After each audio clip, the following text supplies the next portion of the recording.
नमस्कार साथियों, कैसे हैं आप लोग। उम्मीद है आप स्वस्थ होंगे, व्यस्त होंगे, मस्त होंगे। क्वेश्चन है, भारत का पहला ग्रीन हाइड्रोजन ईंधन स्टेशन कहाँ स्थापित किया गया है। तो ये किया गया है लद्दाख में। अमारा राजा इंफ्रा ने एनटीपीसी लिमिटेड के लिए लेह लद्दाख में भारत का पहला ग्रीन हाइड्रोजन ईंधन स्टेशन पूरा किया है। उद्घाटन केंद्रीय विद्युत मंत्री, केंद्रीय आवास एवं शहरी कार्य मंत्री मनोहर लाल ने किया है। यह स्टेशन प्रतिदिन 80 किलोग्राम ग्रीन हाइड्रोजन का उत्पादन करता है। हाइड्रोजन क्या है? तो हाइड्रोजन एक जल से एक इलेक्ट्रॉनिक प्रक्रिया के द्वारा ऑक्सीजन को अलग करके हाइड्रोजन ईंधन बना दिया जाता है, जिसे हम भविष्य का ईंधन भी कहते हैं। अब हम बात करते हैं 2024 में प्रथम, तो एशिया की सबसे बड़ी इमेजिंग चेरनकोव दूरबीन लद्दाख में बनाई गई है, जो आपको स्क्रीन में दिखाई पड़ रही होगी। और विश्व का सबसे बड़ा उक्कल साइट और सूर्य संयंत्र अबू धाबी यूएई में बनाया गया है। दुनिया का वहीं पहला 3D प्रिंटेड मंदिर तेलंगाना में है। समान नागरिकता संहिता यूसीजी अपनाने वाला पहला राज्य उत्तराखंड बन गया है। वहीं पर अगला 2024 में प्रथम है। सभी आवारा कुत्तों को नसबंदी करने वाला पहला देश भूटान। वहीं पर आईएसओ प्रमाणन प्राप्त करने वाला पहला महिला पुलिस स्टेशन भोपाल में है। देश का पहला पशु शब्दाग्रह लखनऊ उत्तर प्रदेश में है। अगर हम बात करें, भारत का पहला हरित ऊर्जा पुरातत्व स्थल तट मंदिर तमिलनाडु में है।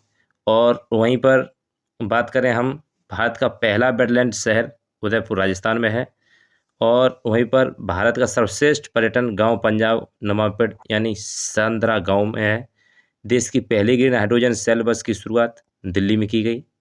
ट्रांसजेंडरों के लिए समर्पित भारत की पहली ओपीडी की शुरुआत दिल्ली में की गई है। वहीं भारत का पहला 3D प्रिंटेड डाकघर बेंगलुरु में है। और भारत का पहला कृषि डेटा एक्सचेंज हैदराबाद तेलंगाना में है। अगर हम अगली बात करें अगले क्वेश्चन की, तो वह है अग्नि वॉरियर अभ्यास भारत और किस देश के बीच शुरू हुआ है। अग्नि वॉरियर युद्ध अभ्यास के साथ साथ युद्ध अभ्यास हमेशा एक देश से दूसरे देश के बीच में कुछ युद्ध नीतियों को साझा करने के लिए होते हैं, सीखने और सिखाने के लिए होते हैं। अग्नि वॉरियर अभ्यास, ये अभ्यास 28 नवंबर से 30 नवंबर 2024 के देवबाली फील्ड फायरिंग रेंज में आयोजित किया गया है। इसका उद्देश्य है भारतीय सेना और सिंगापुर सशस्त्र बलों के बीच पेशेवर बातचीत को बढ़ाना और तोपखाने की सर्वोत्तम प्रथाओं का आदान प्रदान करना है। भारत और सिंगापुर के बीच कुछ अन्य अभ्यास हैं, जैसे बोल्ड कुरुक्षेत्र जो सेना के बीच होता है, संयुक्त सैन्य प्रशिक्षण वायुसेना के बीच, त्रिपक्षीय समुद्री अभ्यास जैसे सिमटेक्स बोलते हैं, जैसे वो थाईलैंड के साथ होता है। द्विपक्षीय समुद्री अभ्यास सिम्बैक्स, ये भी श्रीलंका सिंगापुर के साथ में होता है। अगला हम बात करें आगे सिंगापुर के बारे में, तो सिंगापुर एक एशिया का दक्षिण में एक छोटा सा देश है, जो आपको यहाँ पर दिख रहा होगा, छोटा सा है। राजधानी इसकी सिंगापुर है। प्रधानमंत्री लॉरेंस वॉग हैं। राष्ट्रपति थर्मन समनगमरत्न में है। और मुद्रा यहाँ की सिंगापुर डॉलर है। अगर हम बात करें अगले क्वेश्चन की, से पहले हम बात करते हैं भारत और अन्य देश के बीच होने वाले प्रमुख युद्ध अभ्यास, जिसका आप स्क्रीनशॉट ले सकते हैं। भारत और अन्य देशों के बीच होने वाले प्रमुख युद्ध अभ्यास जैसे ऑस्ट्रेलिया के साथ आस्ट्राहिन, असिंडेक्स पिच, ब्लैक, ये वगैरह होते हैं। बांग्लादेश के साथ वहीं पे संप्रीति, INBN कारपेट और INBN ब्लास्ट होता है। INBN का मतलब इंडिया और बांग्लादेश से है। और मिस्र की बात करें तो यहाँ पर साइक्लोन, और इंडोनेशिया की बात करें तो हम गरुड़ शक्ति और इंडो कॉर्पोरेट होता है। वहीं पर जापान की बात करें तो धर्म गार्जियन, जिम्मैक्स वगैरह हैं। किर्गिस्तान की बात करें तो खंजर है। और नेपाल के साथ भारत का सूर्य किरण होता है। ओमान के साथ में अल नगा नसीम अल बहर होता है। और सिंगापुर के साथ में सिम्बैक्स युद्धाभ्यास किया जाता है। अगला क्वेश्चन है हमारा, नेटवर्क रेडिनेस इंडेक्स 2024 में भारत की रैंक क्या है। तो इस रैंक की बात करें, ये रेडिनेस एक रेडिएशन से है। तो भारत पॉलिटिकल इंस्टीट्यूट और सैद बिजनेस स्कूल ऑक्सफोर्ड विश्वविद्यालय द्वारा प्रकाशित नेटवर्क रेडिनेस इंडेक्स 2024 में भारत 49वें स्थान पर है। पिछले साल भारत 60वें स्थान पर था और इस साल इससे अपनी रैंक में 11वां स्थान सुधार किया है। इस इंडेक्स में 133 अर्थव्यवस्थाओं को शामिल किया गया था। संयुक्त राज्य अमेरिका लगातार तीसरे वर्ष नेटवर्क रेडिनेस इंडेक्स में शीर्ष देशों में से एक रहा और उसके बाद सिंगापुर का स्थान है। नेटवर्क रेडियंस इंडेक्स में देशों की सूचना और संचार प्रौद्योगिकी के अवसरों का लाभ उठाने की क्षमता का आकलन किया जाता है। अगर बात करें हम नेटवर्क रेडियंस के टॉप 5 देश 2024 के, तो उसमें संयुक्त राज्य अमेरिका, दूसरे में सिंगापुर, फिर फिनलैंड, स्वीडन और दक्षिण कोरिया आते हैं। अगर हम सूचकांक की बात करते हैं, भारत के सूचकांक में भारत की स्थिति क्या है किस में, तो वहाँ पर अगर हम बात करते हैं विश्व बहुआयामी गरीबी सूचकांक, तो जारीकर्ता संगठन आपको यहाँ पर दिखेंगे इस वाले कॉलम में। यहाँ पर टोटल देशों की संख्या है, फर्स्ट पर कौन रहा और भारत का स्थान क्या है हम यहाँ पर देखेंगे। तो इसमें ऑक्सफोर्ड गरीबी और मानव विकास पहल और यूएनडीपी इसने इसको रिसर्च किया है। 112 देशों का डाटा था, जिसमें पहले पर भारत रहा 234 मिलियन लोगों के साथ में। आर्थिक स्वतंत्रता रिपोर्ट 2024 जो आई है, उसमें 165 देशों में भारत का स्थान 84 में रहा। नंबर 1 पर हांगकांग है और जारीकर्ता संस्था है इसमें Fraser institute of Canada. Global hunger index की बात करें तो उसमें कर्सन वर्ल्ड वाइड आयरलैंड की जो कंपनी है, एजेंसी संगठन है, और वर्ल्ड हंगर हेल्थ जर्मनी का संगठन, इन दोनों के द्वारा इसे सर्च किया गया, जिसमें 127 देशों का डाटा था और 22 देश इस पर शीर्ष में रहे और 105वें पे भारत का स्थान रहा है। साइबर क्राइम इंडेक्स की बात करें तो नंबर 1 पर रूस रहा और भारत का स्थान इसमें 10वां है, जबकि देशों की संख्या 97 थी। ऑक्सफोर्ड विश्वविद्यालय के नेतृत्व में ये कारनामा किया गया था। वहीं पर EI तत्परता सूचकांक की बात करें तो अंतर्राष्ट्रीय मुद्रा कोष के द्वारा इसे संगठन के द्वारा इसे जारी किया गया। 174 देशों की सूची बनाएगी, जिसमें सिंगापुर आपका शीर्ष पर रहा और 72वें पर यहाँ पर भारत रहा है। आगे हम बात करें हेनली पासपोर्ट इंडेक्स में, तो हेनली पासपोर्ट इंडेक्स में भारत का स्थान 82वां है और सिंगापुर फर्स्ट पर रहा। देश 195 थे और हेनली एंड पार्टनर्स ने इसकी सर्च किया। ये है क्या हेनली पासपोर्ट इंडेक्स। तो इसमें जैसे सिंगापुर जो आपको दिख रहा है, तो सिंगापुर अपने 195 देशों में पहुंच रखता है, वर्चस्व रखता है पहुंचने के लिए। इतना देशों में इसका वीज़ा मजबूत है, क्योंकि भारत का सिर्फ 82 से 85 देशों में ही मजबूत है। वैश्विक ऊर्जा संकट सूचकांक की बात करें तो ये जारीकर्ता संगठन है विश्व आर्थिक मंच। इसमें स्वीडन नंबर 1 पे रहा और भारत का इसमें 63वां स्थान है और 120 देशों की इसमें रैंकिंग जारी की गई। ग्लोबल जेंडर गैप सूचकांक 2024 की बात करें तो ये भी विश्व आर्थिक मंच के द्वारा इसे जारी किया गया और भारत का स्थान इसमें 129वां है। आइसलैंड पहले पर 146 देशों की रिपोर्टिंग थी।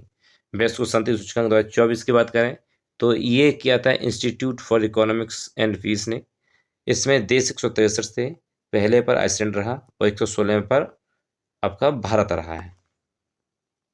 अगर हम वैश्विक नवाचार की बात करें तो इसमें 132 देशों का आंकड़ा था, जिसमें भारत की स्थिति की बात करें तो 39वीं है 39 और जारीकर्ता संगठन था बौद्धिक संपदा संगठन वीपो जिसे बोलते हैं।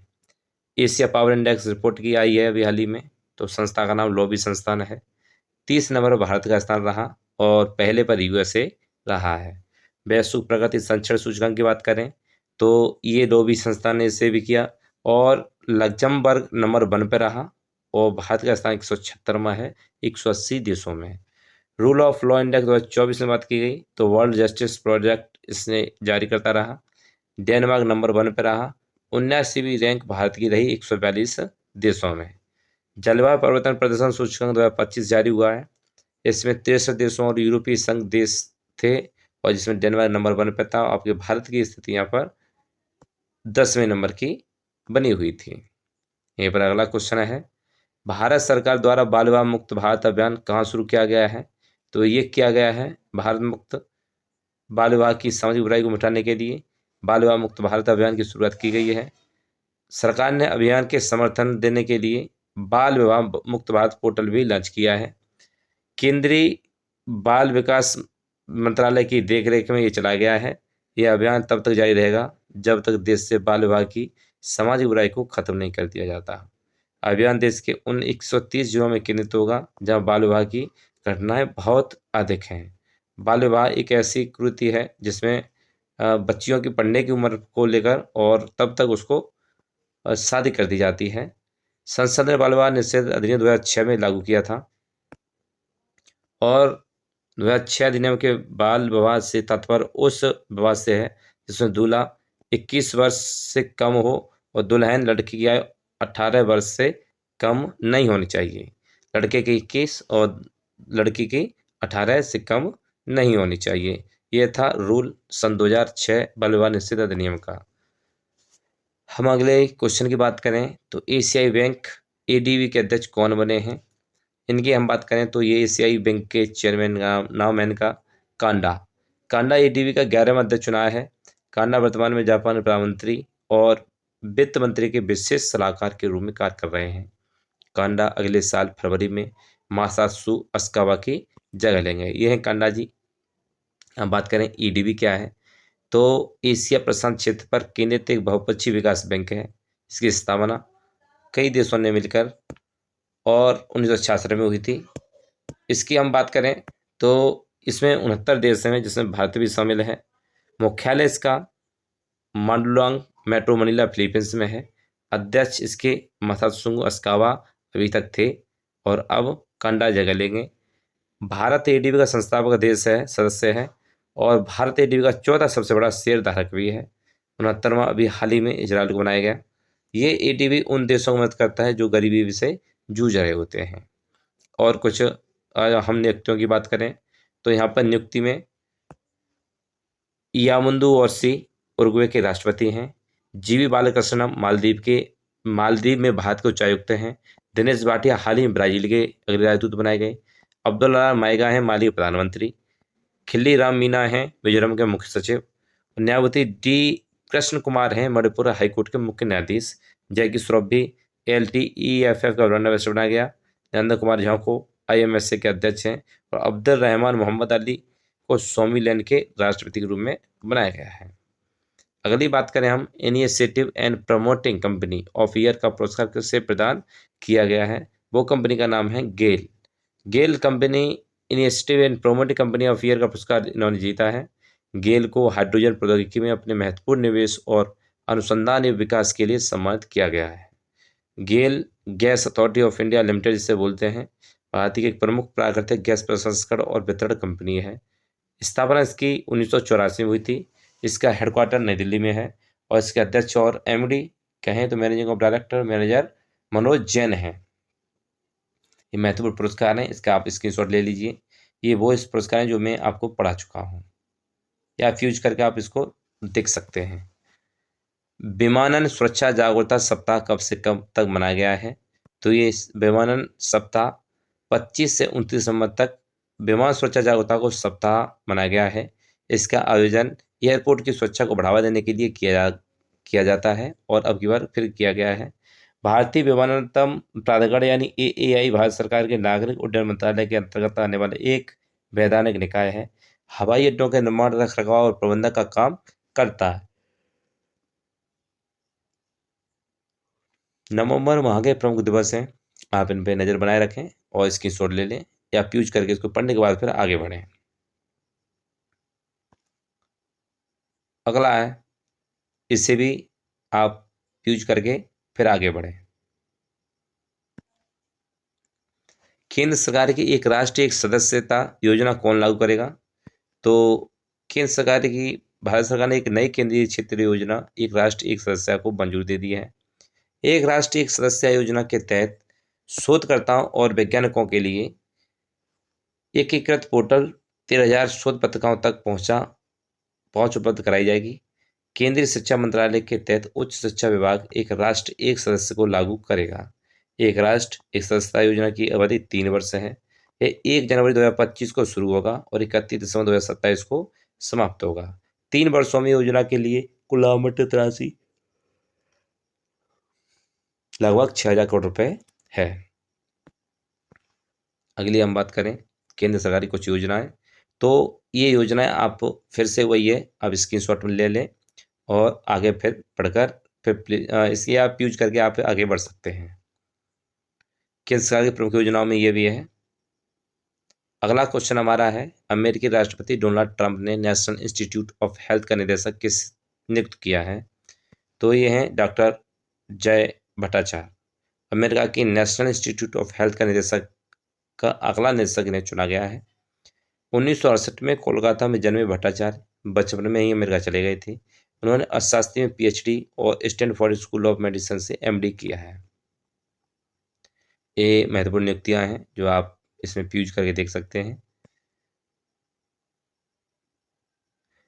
अगला क्वेश्चन है, डोप टेस्ट में से इनकार करने पर नाडा ने बजरंग पुनिया को कितने वर्ष के लिए निलंबित कर दिया है? तो ये 4 वर्ष के लिए इन्हें निलंबित कर दिया है। बजरंग पुनिया है कौन? तो ये कुश्ती लड़ने वाले हैं, स्पोर्ट्समैन हैं। तो राष्ट्रीय डोपिंग रोधी एजेंसी की बात करें तो इससे नाडा बोलते हैं। डोप टेस्ट के लिए सैंपल देने से इनकार कर दिया बजरंग पुनिया ने, तो इनको 4 साल के लिए निलंबित कर दिया गया है। इस निलंबन के कारण बजरंग 4 साल तक कुश्ती में वापसी नहीं कर पाएंगे। नाडा ने कहा कि निलंबन की अवधि 23 अप्रैल 2024 से शुरू होगी। नाडा के फुल फॉर्म है नेशनल एंटी डंपिंग एजेंसी, मतलब ऐसी नशीली दवाएं जो खिलाड़ी खा लें और उनका ब्लड चेक होता है, जब ब्लड में ये पाया जाता है तो उनको खेल से बाहर कर दिया जाता है। नाडा की स्थापना 2005 में की गई थी। स्पोर्टमैन कहीं खराब न हो जाए, नशे की लत न लग जाए, इस नशे की लत को खत्म करने के लिए नाडा बनाया गया था। इसका कार्य खेलों में डोपिंग को नियंत्रण करना है।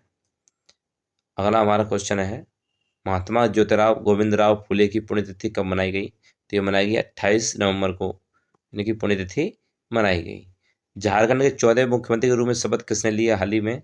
तो ये करंट का क्वेश्चन है और इन क्वेश्चनों में बदलाव होते रहते हैं। पिछले 3 क्वेश्चन हमारे इसी प्रकार के होंगे। तो ये हैं हेमंत सोरेन। अब हम पिटारा पढ़ते हैं। पिटारा बहुत इंपॉर्टेंट है भाई, ये है स्टैटिक। अगर मैं कहूँ रेड क्लिफ रेखा किस किस देशों के बीच में, तो भारत और पाकिस्तान के। वहीं पर मेक मोहन सीमा की बात करूं तो वो भारत और चीन। 38वीं समांतर रेखा की बात करूं तो उत्तर कोरिया और दक्षिण कोरिया है। डूरंड रेखा की बात की जाए तो पाकिस्तान और अफगानिस्तान है। हिंडनबर्ग रेखा की बात की जाए तो पोलैंड जर्मनी है। मैगीनाट की बात की जाए तो जर्मनी फ्रांस है। मैनरहीन रेखा की बात की जाए तो रूस फिनलैंड है। नीली रेखा की बात की जाए तो इजराइल और लेबनान है। 17वीं समांतर रेखा की बात की जाए तो उत्तरी वियतनाम और दक्षिणी वियतनाम है। आगे भी बात करें हम तो 20वीं समांतर रेखा लीबिया सूडान में है। 25वीं समांतर रेखा मॉरिटानिया माली में है। और 31वीं समांतर रेखा ईरान और इराक में है। 49वीं समांतर रेखा कनाडा और संयुक्त राज्य अमेरिका में है। ये समांतर रेखाएं। उसके बाद हम बात करेंगे ला यूनेस्को घोषित भारत के विरासत स्थल, जो अभी तक यूनेस्को में स्थान ले चुके हैं भारत के वो शहर, उनकी हम बात करें तो एलिफेंटा की गुफाएं महाराष्ट्र की जा चुकी हैं, एलोरा की भी और अजंता की। ये तीनों गुफाएं यूनेस्को में शामिल हो चुकी हैं। छत्रपति शिवाजी टर्मिनल भी महाराष्ट्र में है, जो वो भी शामिल हो चुका है। सांची स्तूप मध्य प्रदेश में है। खजुराहो मध्य प्रदेश में है। भीमबेटका ये भी मध्य प्रदेश में है। तो ये भी यूनेस्को में शामिल हो चुके हैं। कोणार्क का सूर्य मंदिर, चाहे मानस वन्यजीव अभयारण्य हो और चाहे काजीरंगा राष्ट्रीय उद्यान हो आसाम में, ये यूनेस्को में शामिल हो चुके हैं। हुमायूं का मकबरा, लाल किला और कुतुब मीनार, तीनों के तीनों दिल्ली से हैं, तीनों शामिल हो चुके हैं। बिहार का महाबोधि मंदिर गया का और मुगल सिटी फतेहपुर सीकरी उत्तर प्रदेश से, ताजमहल उत्तर प्रदेश से, आगरा किला उत्तर प्रदेश से और नंदा देवी राष्ट्रीय उद्यान भी उत्तर प्रदेश से है। तो ये उसमें शामिल हो चुके हैं। अगली हम बात करें दार्जिलिंग हिमालय रेलवे पश्चिम बंगाल, ये भी शामिल हो चुका है। और बात करें हम सुंदरबन राष्ट्रीय उद्यान, तो ये पश्चिम बंगाल, ये भी। पुराने गोवा चर्च की बात करें तो गोवा में। केवलादेव राष्ट्रीय उद्यान की बात करें तो राजस्थान। पटक्कल स्मारक समूह की बात करें तो कर्नाटक। वहीं विट्ठल स्वामी कर्नाटक। हम्पी स्मारक समूह कर्नाटक। बृहदेश्वर मंदिर तमिलनाडु। महाबलीपुरम मंदिर तमिलनाडु। भारत के प्रमुख जलप्रपात की हम बात करें तो ये जोग या गरसोप्पा जिन्हें बोला जाता है, ये श्रावती नदी पर है कर्नाटक में। और मेकेदातु कावी नदी पर है कर्नाटक में। शिव सुमंदरम कावी नदी पर है, ये भी कर्नाटक में। और हगेनक्कल ये भी कावी नदी पर तमिलनाडु में है। कपिलधारा नर्मदा पर है, धुआंधार भी नर्मदा पर है, ये दोनों के दोनों मध्य प्रदेश में है। चूलिया चंबल पर है राजस्थान में। तीर्थगढ़ ये मुनगावर नदी पर है छत्तीसगढ़ में। आगे विश्व की कुछ प्रमुख नहरें। प्रमुख नहरों का काम क्या होता है? तो नहरें एक जगह से दूसरी जगह को जोड़ने का काम करती हैं और